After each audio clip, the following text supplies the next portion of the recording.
everyone, welcome to the 3.0 release webinar. We're going to go ahead and get started.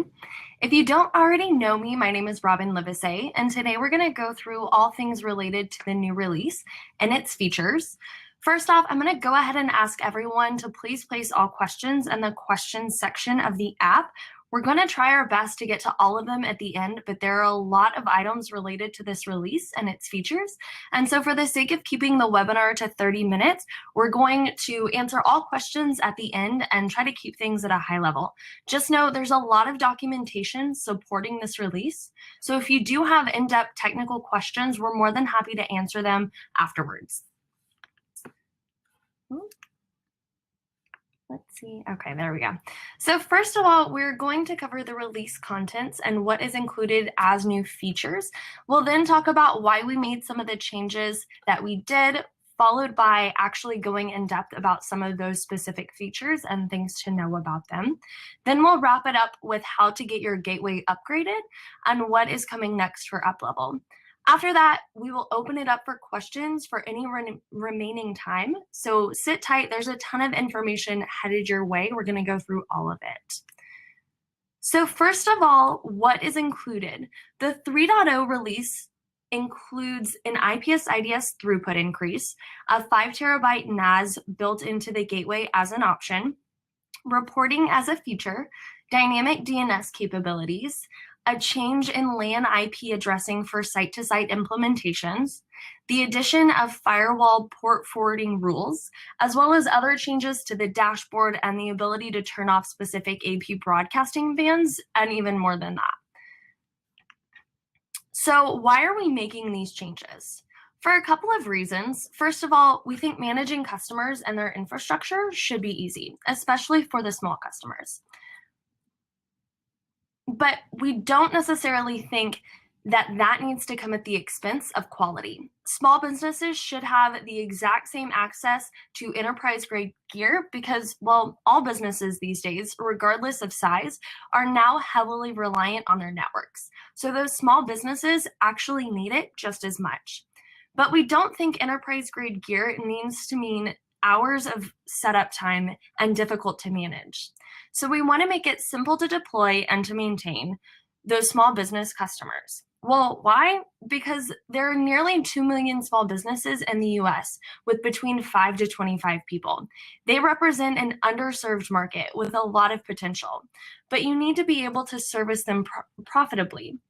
So making these businesses easy to manage and fast to set up, that means your revenue stream can be filled with those smaller businesses that you couldn't support before. This is great if you're a newer MSP, since this makes it easier for you to get the key anchor accounts in your region that service as references to grow your business. And it helps you grow by allowing you to compete in a less competitive market. Larger, more established MSPs can benefit too, because you can now support those small businesses that you may have walked away from before. But most importantly, we added all of these features because you asked. Every last feature in the 3.0 release came directly from partners, so we changed them. So first things first, the IPS-IDS throughput increase. Yep, it's finally here. So I'm sure I don't have to belabor the fact that customers' internet speeds are going up, so their firewall throughputs must too. But now with the ever-looming threats of malicious attacks, it is more important than ever to also do deep packet inspections at those higher throughputs. So traffic is inspected to ensure that nothing bad is getting in or out. This can be anything from a video on Facebook or a phishing email to even a strategically placed ad with malicious content, where attackers are trying to compromise users' computers to encrypt data and force lump sums of cash. IPS-IDS can be used in combination with the Stateful Firewall and/or domain filtering, allowing for additional security on a customer network. The Stateful Firewall, which is blocking all unsolicited traffic that users from within are not requesting, keeping all external bots probing to find open ports out. Whereas the IPS-IDS firewall is inspecting solicited traffic users are requesting to view for embedded content blocking either specific attack profiles or specific IP addresses out from conversing with the network at all. And finally, domain filtering, to block users from getting to known bad websites in the first place and prevent DNS requests from ever resolving. All three of these in combination with one another, or any combination of the three, are a great way to keep the network secure and prevent unwanted attackers from getting into the network. So because of all of that, we increased the throughput of the IPS-IDS or Deep Packet Inspection Firewall to over 100 megs of throughput. How did we do it? We enabled the use of multiple cores in our Cadmium network processor by implementing multiple instances in our inspection engine. This is all done via a firmware update, so there's no hardware change needed. But now we are inspecting 2.5 packets at a time. This means whenever you run a single speed test like you normally would, you'll actually get a misleading result showing you only part of the network's throughput instead of the whole thing.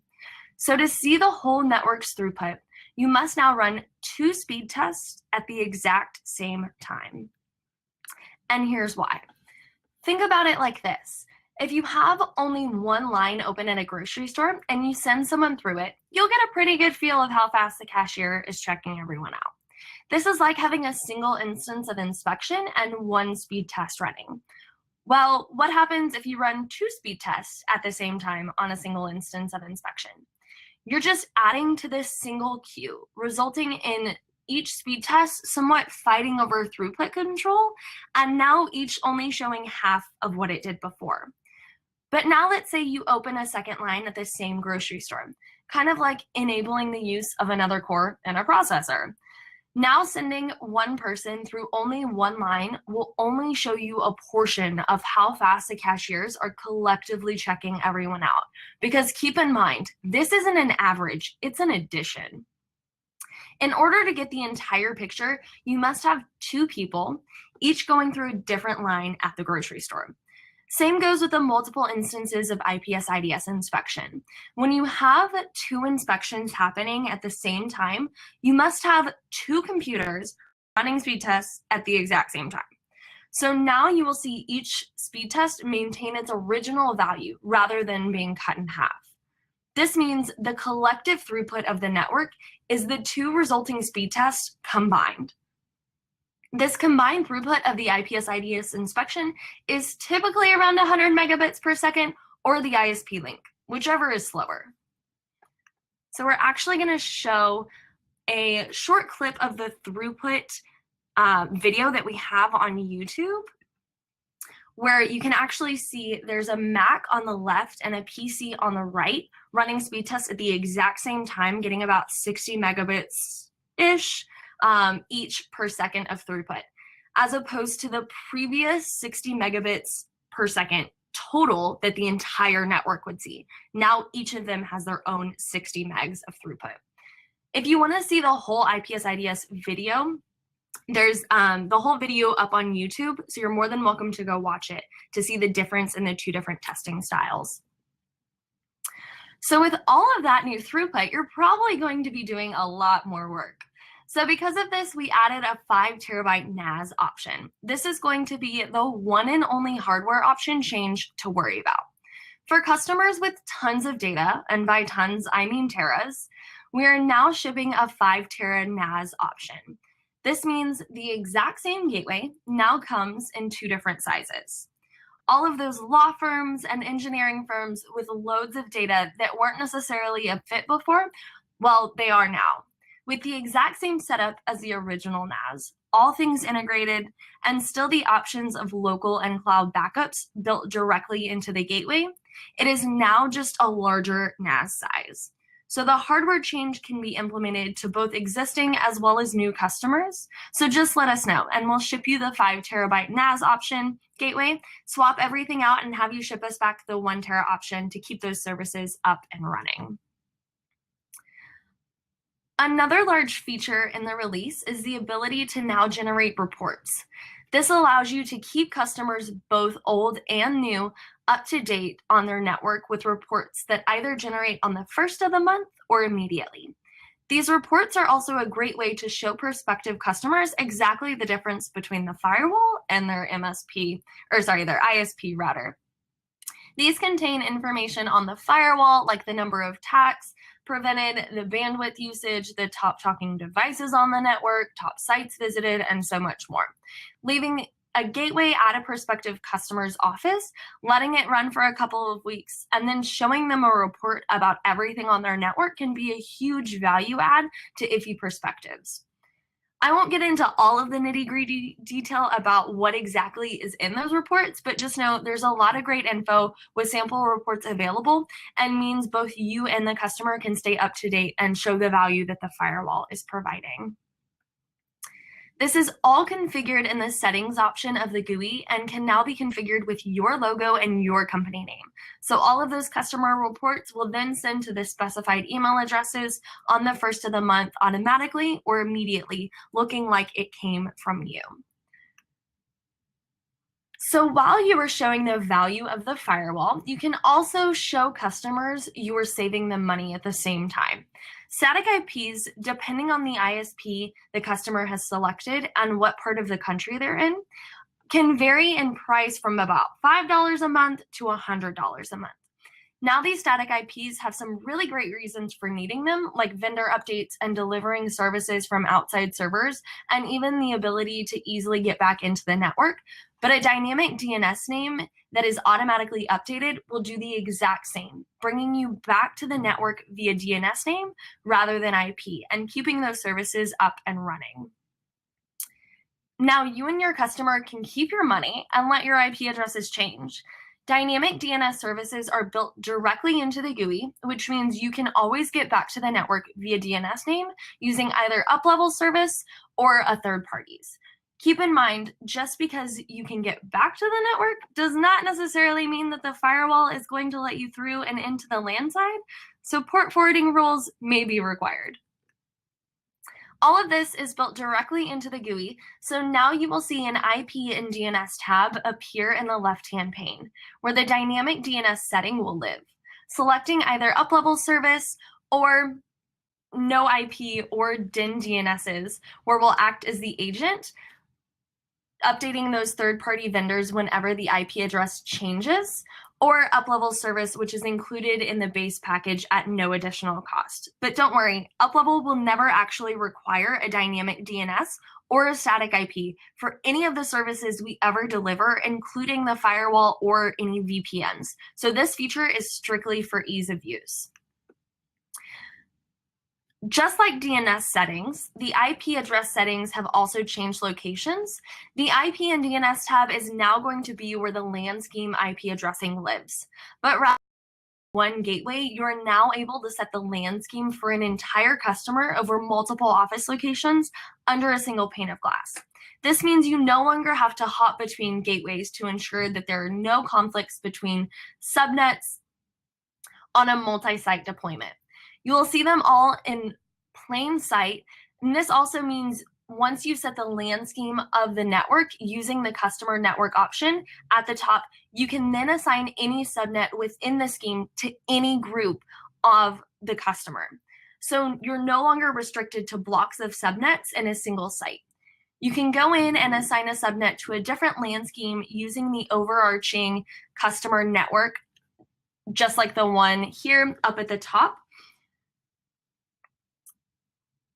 So for example, you can have all of the different sites on that network under that single customer overarching network, or you can have a single site pulled off into a different scheme. So for example, you can set the customer network to a 192.168.0.0, and you can still assign a whole site to a 172.16.0.0 network, like you see here.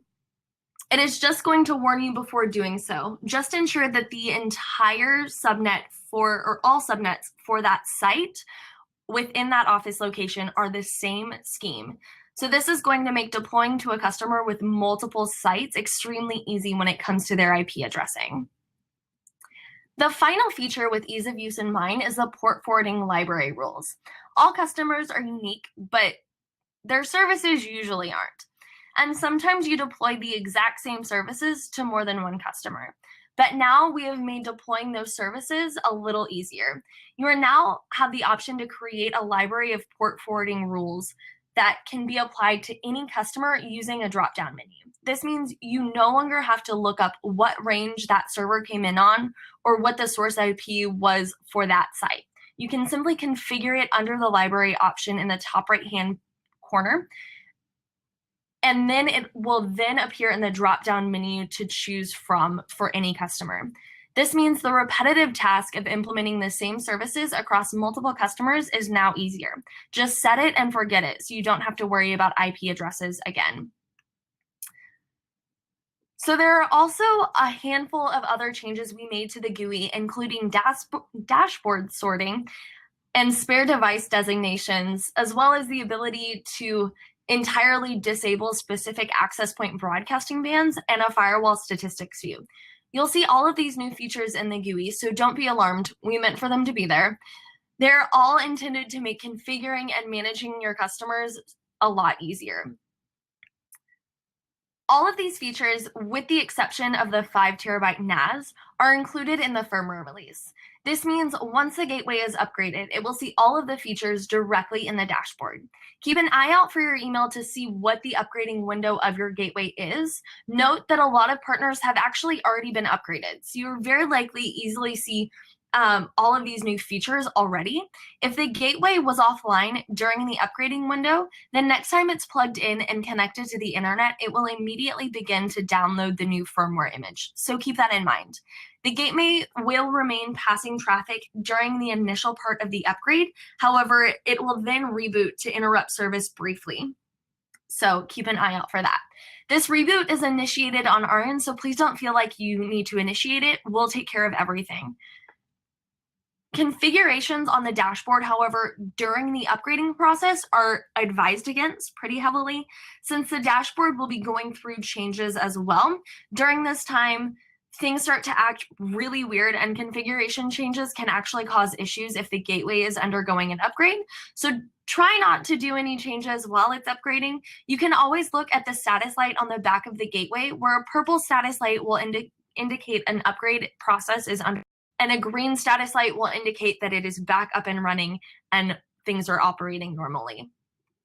You can also see what software version you are on under the Site Settings tab to verify if the gateway has been upgraded since it was last plugged in. There are a lot of additional information out there regarding the release, including configuration guides, how-to videos, and release notes. Dropbox and YouTube are actually going to be great resources to get more information regarding in-depth looks at specific features, and links to all of those documents can actually be found in the official 3.0 announcement. So check all of those out, and obviously if you ever need to search for any or have trouble issues finding them, just let us know. We're more than happy to point you in the right direction.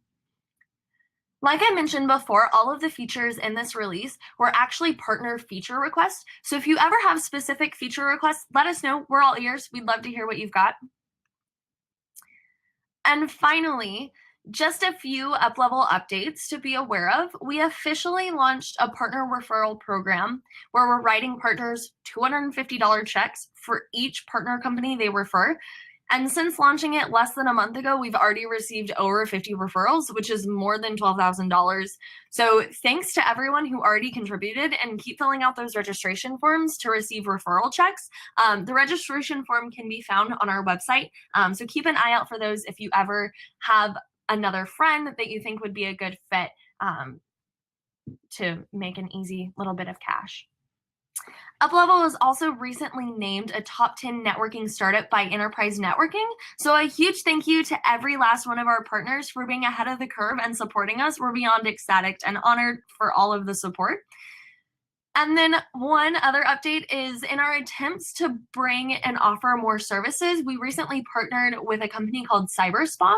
The company is centered around revitalizing older computers and their hard drives. We're are able to use their products and our products together to open new accounts for you and enable you to make more money up front as well as over the long term.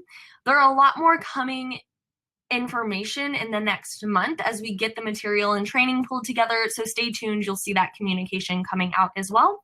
And then finally, we always offer 4 training sessions a week. So if you ever just feel like you need a refresher or have new techs that you want to get up to speed, let us know. We can easily register them into the next session and get them up and rolling. So now we're going to go ahead and open it up to questions if there are any. Glenn, if you would moderate the questions, that would be awesome. Yep. Oh, perfect. I can hear you. All right. So we had a few issues with the audio and video. So if anyone didn't get, wasn't able to see everything, just first of all, know we're gonna post this up on YouTube, and we'll send out the link afterwards. So apologies for any technical issues, but know that you'll have all this info. And if it's still a problem, of course, just reach out to us. We'll get everything to you that you need. Early on, before the call, Baron was asking about, how will people know? What's the plan for everyone to get the build? So could you go through I know you covered it once, but would you just briefly go through the process one more time so everyone knows what the rollout is for 3.0? Yeah. And how to coordinate with you if they have a specific window. Yeah, good question. So the rollout process has already begun. It takes us about a month and sometimes even longer than that to push it out to all systems. So we do them in phases. So the first phase is already complete. If you don't currently have a build, keep an eye out for your email. That'll tell you exactly when the upgrading window is for your specific upgrade and for your gateways. They'll all always be in the same upgrading cycle. So if you have more than one gateway, don't worry, you're really only looking for one email. They'll all be at the same time. And that'll let you know when exactly, but I would expect it within the next 2 or 3 weeks to have that upgrading process complete. All right, very good. So Jeff Navarro's, who, for the benefit of everyone else on the call, was working with VPN in an earlier version of our system. He wants to know if the VPN would be faster in this release. Oh, good question. I'm assuming we're referring to remote access VPN. Correct. So the remote access VPN is still limited to the 4 factors that the gateway is connected to. So that's going to be the upload and download speed of the gateway itself, which could possibly be IPS-IDS if it's turned on. And then as well as the upload and download speed of the client that's remotely accessing the gateway. So if, for instance, the client is at a Starbucks and the Starbucks is giving out 5 megs up and down, and the gateway is on a 100 meg link and the gateway is getting 100 megs up and down, then the most the VPN client will see is 5 megs up and down total, because it's the lowest of the 4 factors between the client and the gateway itself. Does that make sense? Yeah. So I think the short answer is no. There's no difference, Jeff. The other thing, just so everyone is aware, the network latency comes into play when you're dealing with folders that are mapped, and so sometimes the apps query the remote folder, and it's just the nature of VPNs in general. So if you have a fair amount of network latency and there's a lot of queries back and forth, you could have a gigabit fiber link, but it could still take a while to open a file remotely, just depending on how the app addresses the file. But fundamentally, no, there's nothing different about the VPN in this release.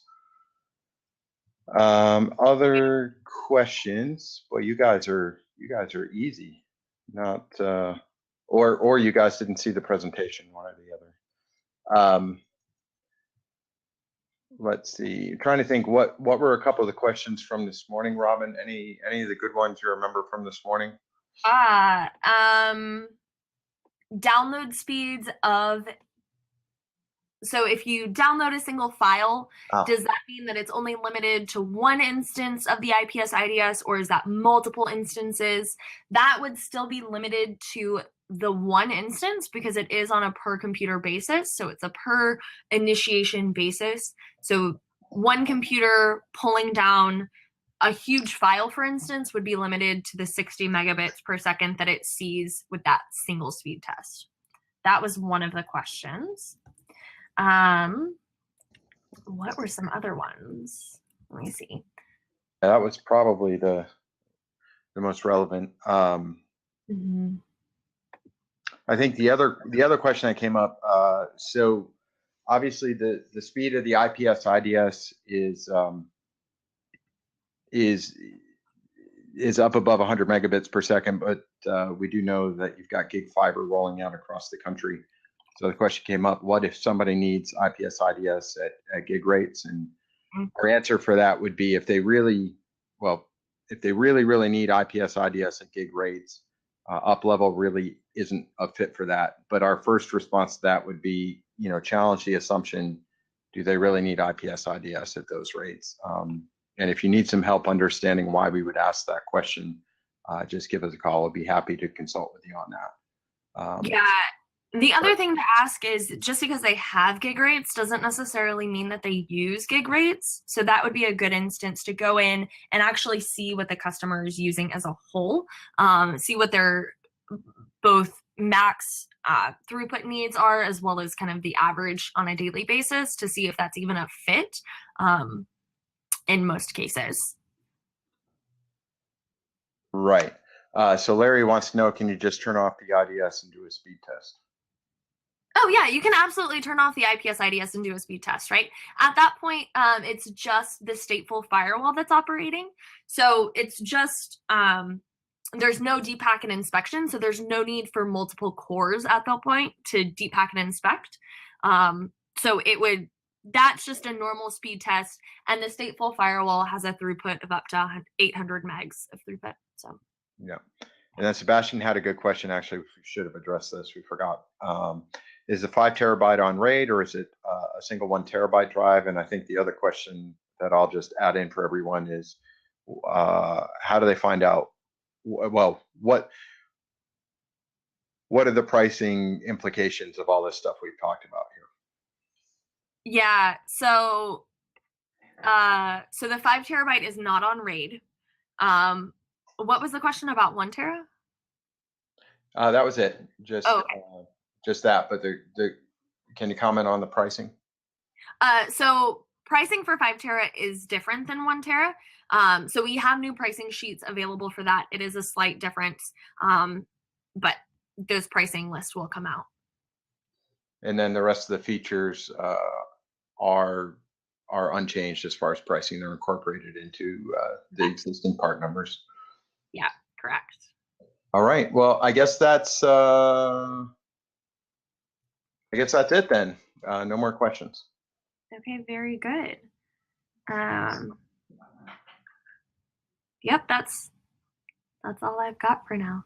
Thanks everyone for joining us this afternoon and taking time out of your busy days.